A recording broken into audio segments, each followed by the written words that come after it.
So, not too long ago, I got the chance to sit down and debate Vaush about his reaction to a lecture given by this professor, John J. Mearsheimer. Name and pronouns. I'll go by Seabass.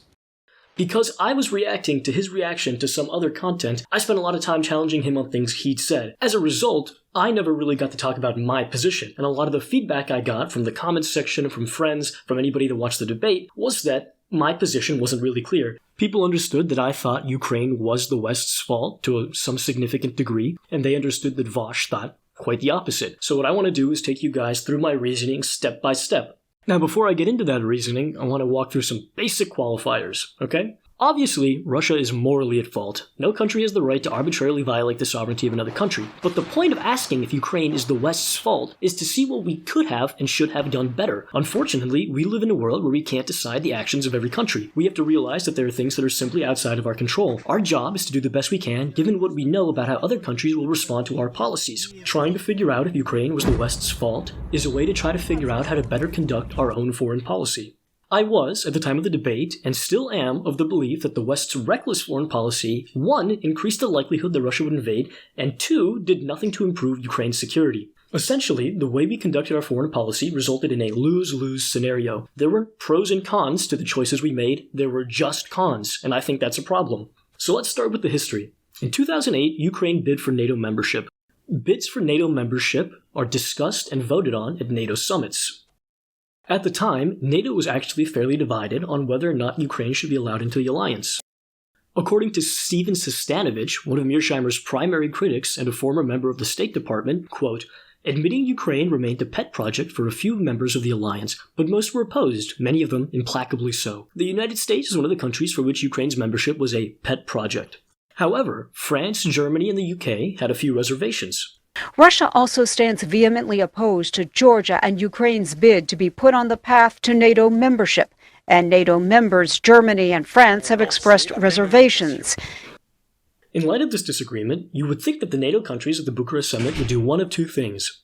1, they'd come together, discuss, and decide to deny the request, or 2, they'd come together, discuss, and decide to approve the request.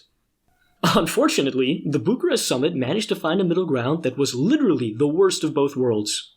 They decided to, in the Bucharest summit's official declaration, write that though Ukraine and Georgia could not be admitted now, it had been agreed amongst all the NATO countries that, quote, these countries will become NATO members. In doing so, the West painted an enormous target on Ukraine's back by stating loudly and publicly that Ukraine would be joining NATO at some future point in time. We essentially told Russia that if they had any interest in Ukraine, they were on the clock.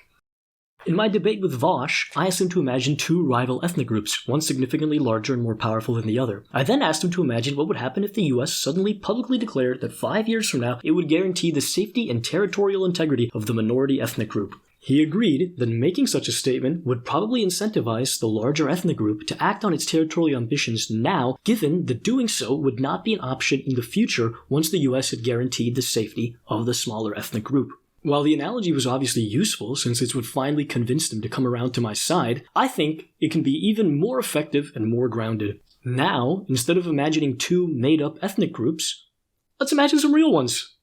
Imagine Israel and Palestine, these 2 countries here. Now, I'm going to have to generalize because obviously the Israeli-Palestinian conflict is very complicated, very involved, lots going on, but I think it illustrates the point I'm trying to make, so I'm not going to bother with the minutiae. As most of you might already know, there are some small territorial disputes between the Israelis and the Palestinians. As you might also know, in recent years, the Israelis have been building settlement communities on what is legally Palestinian land.